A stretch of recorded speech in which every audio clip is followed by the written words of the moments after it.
Vous écoutez Radio Lomé, il est 12h30.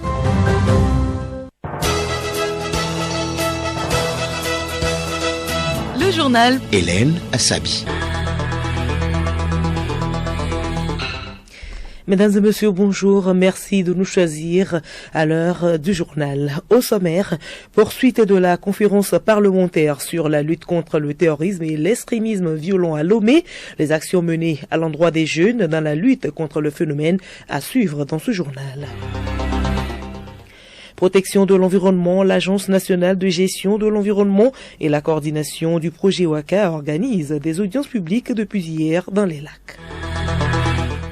Célébration aujourd'hui de la journée mondiale de la nuit de la lecture. La lecture du livre physique est-elle encore d'actualité à l'ère des réseaux sociaux? La réponse dans cette édition. Et puis sport football, la 13e journée de la D1 Lonato, c'est pour ce week-end avec 2 matchs en avance ce samedi.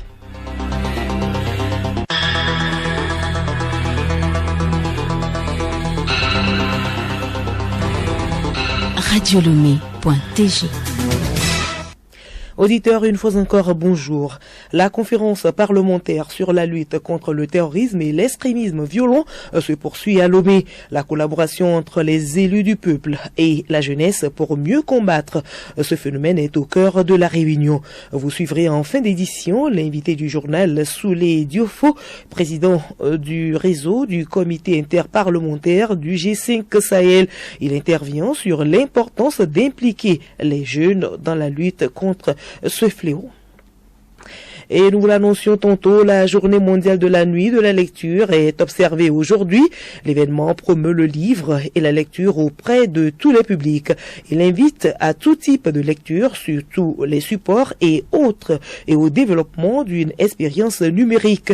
La lecture du livre physique est-elle encore d'actualité au moment où le numérique tend à prendre le dessus? Élément de réponse dans ce magazine de Raoul Tetounyaki et Pacom Johnson. La lecture est l'action de lire ou de prendre connaissance de contenu écrit. La lecture, qu'elle soit livresque ou numérique, est un moment de divertissement, de découverte ou encore d'évasion pour bon nombre de personnes. Les Togolais lisent-ils toujours les livres? L'homme de la rue se prononce. Prendre un livre et lire, honnêtement non. Lire des documents sur internet et tout, c'est ce que je fais présentement. Quand on était sur les bancs d'école, on était obligé de lire les livres. Mais maintenant, on n'a plus cette pression. Je lis assez. Ça m'apporte beaucoup de bien. La connaissance, c'est dans la lecture. Si on ne lit pas, on ne peut pas acquérir la connaissance qu'on veut.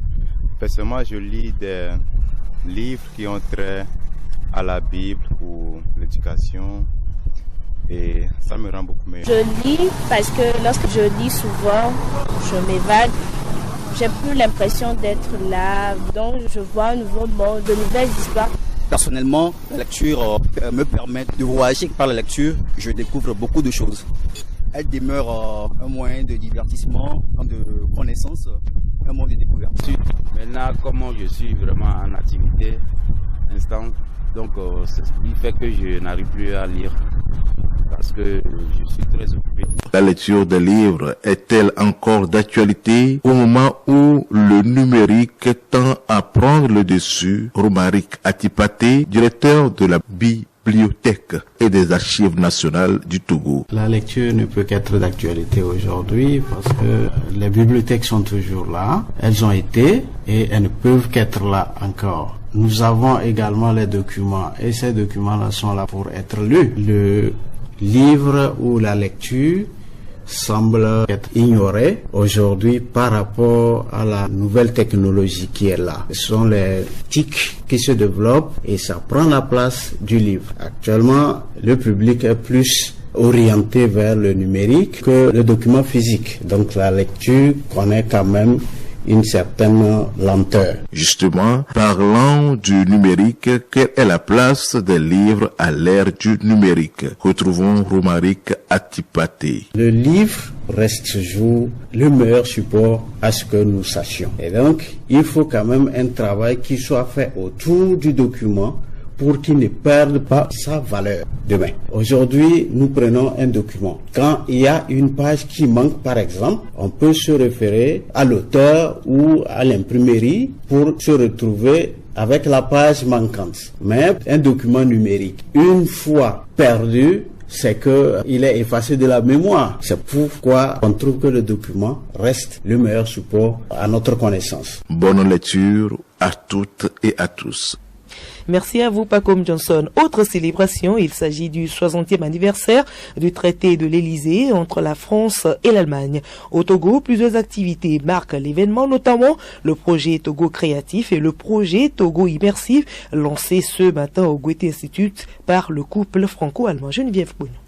Oui, le projet Togo Immersive est une exposition de la production documentaire des vestiges du Togo. Il reflète la diversité du patrimoine naturel et culturel togolais à travers un matériel vidéo à 360 degrés. Cette exposition constitue donc une illustration des réalisations du Fonds Élysée. Le second projet est Togo Créatif, qui vise le renforcement des capacités du secteur culturel togolais par des coopérations entre les artistes, les opérateurs européens et africains. Le traité de l'Élysée a été signé le 22 janvier 1963 par le général de Gaulle et le chancelier allemand Adenauer. Ce traité établit une coopération entre les deux pays dans plusieurs domaines, à savoir la défense, l'éducation, la culture et la jeunesse. Geneviève Bouillon, restez avec nous. On vous retrouve tout à l'heure pour l'agenda culturel. Parlons protection de l'environnement à présent. Bientôt, la lagune de Gbagba dans la préfecture des Lacs sera vidée de ses ordures et du sable qui l'ont rempli. L'Agence nationale de gestion de l'environnement et la coordination du projet Waka ont organisé hier une audience publique dans les villages d'Agwegan et de Clouvidonou. Ces assises visent à informer les riverains de la lagune sur les conséquences environnementales, sociales et économiques du projet. Junior Koutirame. Commencées depuis lundi, ces audiences vont permettre aux habitants de ces localités d'avoir une idée claire sur toutes les activités qui se feront tout au long du processus. Adopté Akpabi, consultant du projet. Le chenal de Gbagba n'est plus navigable et la pêche est aujourd'hui limitée. Il y a des zones qui ne connaissent plus la pêche alors que c'est une zone essentiellement de pêche et de pêcheurs. C'est pour cela que le gouvernement a initié ce projet qui rentre dans le cadre d'atténuer la pauvreté au niveau des populations. Donc il s'agit ici de draguer le chenal de Gbagba devienne navigable et que le chenal de Gbagba, qui auparavant rapportait beaucoup pour le secteur de la pêche, puisse retrouver ses lettres de noblesse. Les populations ne sont pas indifférentes au sujet des travaux qui vont bientôt démarrer. Johnson Apan, responsable des pêcheurs.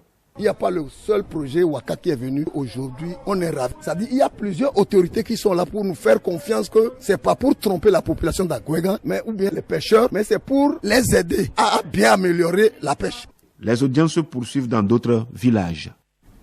Autre sujet, le forum des producteurs tenu à Dapan a pris fin samedi dernier avec plusieurs recommandations. L'Association nationale des opérateurs agricoles et agro-transformateurs salue l'initiative du chef de l'État qui vient améliorer son plan d'action qui est de rehausser la capacité des producteurs. Odette Pira.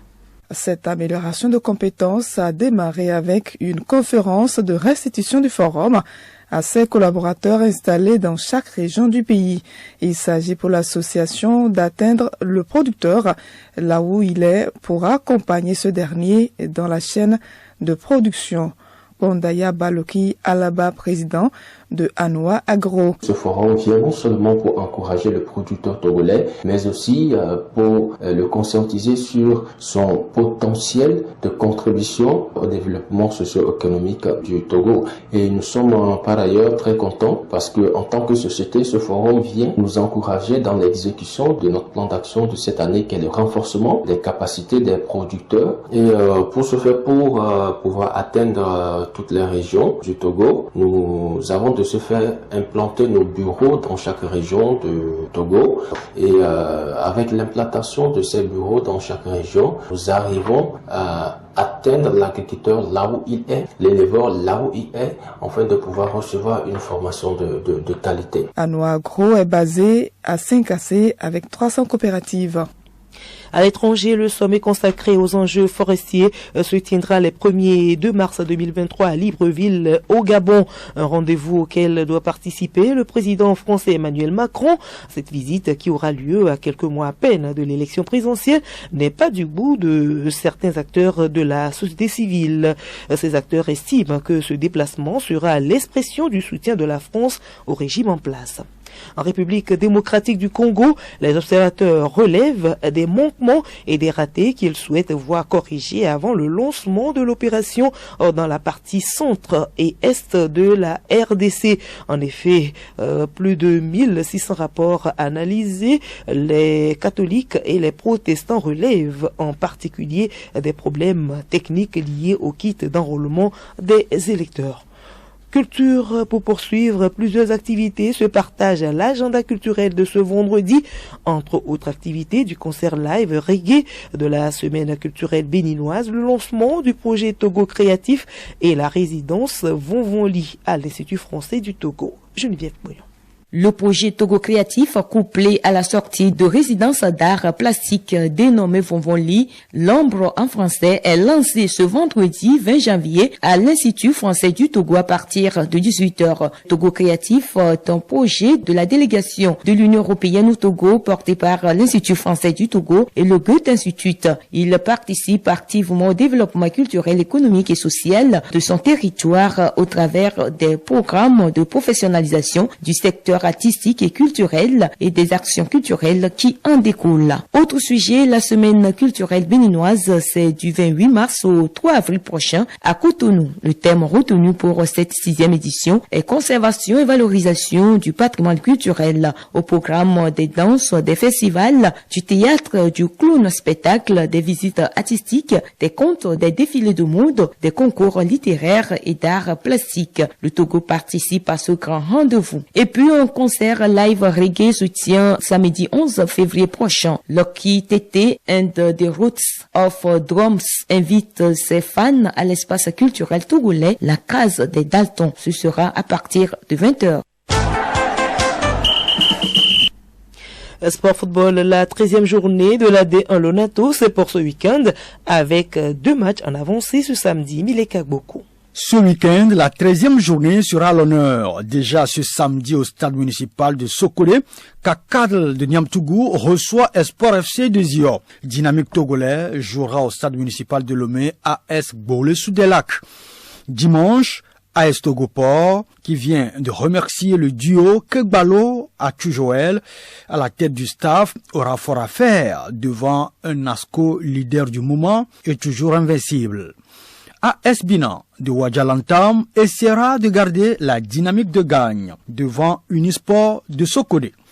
Semassi ASK, ce duel à Sokodé promet des étincelles. Tambo de Dacha et AS OTR de Lomé se donnent rendez-vous au stade municipal d'Atakpamé. Gomido et Ange, les frères des plateaux, se croisent à Kpalimé. Puis, Entente 2 de Kodjovia Kopegné Konakwe à Djololo reçoit Sara FC de Bafilo à Lomé au stade municipal. Volleyball, championnat de la Ligue de Lomé Commune Golf, saison 2022-2023. La première journée s'annonce ce samedi. Chez les hommes, AVBC joue Divolka à 14h30 sur le terrain A. Étoile filante croise à Dovez à 16h sur le terrain A. Et puis chez les dames, Étoile filante affronte à Gaza à 14h30 sur le terrain B. AVBC se mesure à ASP. Dimanche, chez les hommes, ASOTR Phoenix, CDA AC chez les dames, CDA AS Police et Devez Phoenix. Les matchs se jouent au stade municipal de Lomé, terrain de volleyball. Et comme promis, voici l'invité de la rédaction et c'est Soulé Diofo, président du réseau du comité interparlementaire du G5 Sahel. Il intervient sur l'importance d'impliquer les jeunes dans la lutte contre le terrorisme et l'extrémisme violent. Il répond aux questions de Juliette Kamdé. Soulé Diofo, bonjour. Bonjour madame. En quoi il était important d'impliquer la jeunesse à cette rencontre de Lomé? La jeunesse, c'est d'abord notre avenir. Mais malheureusement, la jeunesse, c'est aujourd'hui la frange de la population la plus touchée par les questions de terrorisme. Qu'il s'agisse des personnes enrôlées, elles sont nombreuses. Qu'il s'agisse des personnes victimes du terrorisme, elles sont toujours nombreuses. Donc c'est à juste titre que nous, parlementaires, qui devrons être les porte-voix de cette jeunesse, comme nous le sommes d'ailleurs pour toutes les populations, nous devrons réfléchir pour voir comment travailler de manière coordonnée et concertée de façon à dégager des pistes qui puissent prévenir au maximum le terrorisme, particulièrement le terrorisme au milieu de la jeunesse. Quelles sont justement les pistes pour détourner les jeunes de ce fléau de terrorisme? Lorsqu'on parle de stratégie, il y a plusieurs parties prenantes qui viennent à la manœuvre. Effectivement, tout ce que nous sommes en train d'envisager devrait aller au profit de la jeunesse. Mais la plupart de nos États sont des États qui n'ont pas les moyens de leur politique. C'est des États qui n'ont pas assez de ressources. Et donc, pour atteindre de tels objectifs suffisamment ambitieux, il faut chercher des partenaires. Et c'est l'objet de notre rencontre avec aujourd'hui des partenaires comme le Qatar, l'Union interparlementaire. Donc, tant de partenaires qui sont là aujourd'hui à Lomé pour réfléchir avec nous afin de voir comment permettre à chacune des composantes d'apporter sa contribution et de garantir un accompagnement pour notre jeunesse. Le président de l'Assemblée nationale du Niger disait à l'entame de son propos que tous les ans, il y a au moins 500 000 jeunes qui répondent à l'appel de l'emploi.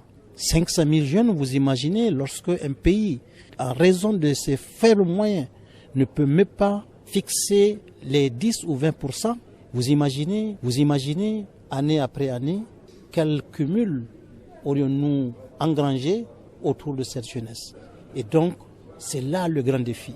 Et il faut que nous, dans le cadre de nos pays respectifs, travaillons pour que nous absorbions cette jeunesse, pour que nous donnions à cette jeunesse du travail, pour que nous fassions en sorte que l'oisiveté dans laquelle végète cette jeunesse, cette oisiveté diminue, sinon qu'elle disparaisse totalement. Diofo Soulé, merci. Merci.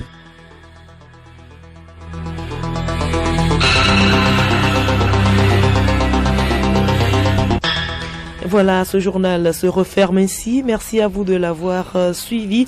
Le rappel des titres: protection de l'environnement, l'Agence nationale de gestion de l'environnement et la coordination du projet WACA organisent des audiences publiques depuis hier dans les lacs. Et puis célébration aujourd'hui de la journée mondiale de la nuit de la lecture. La lecture du livre physique est-elle encore d'actualité à l'ère des réseaux sociaux? Vous avez eu des éléments de réponse dans ce journal.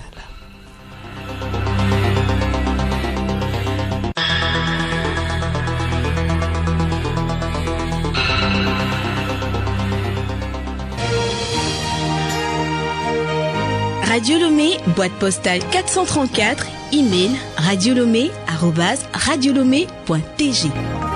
radiolomé.tg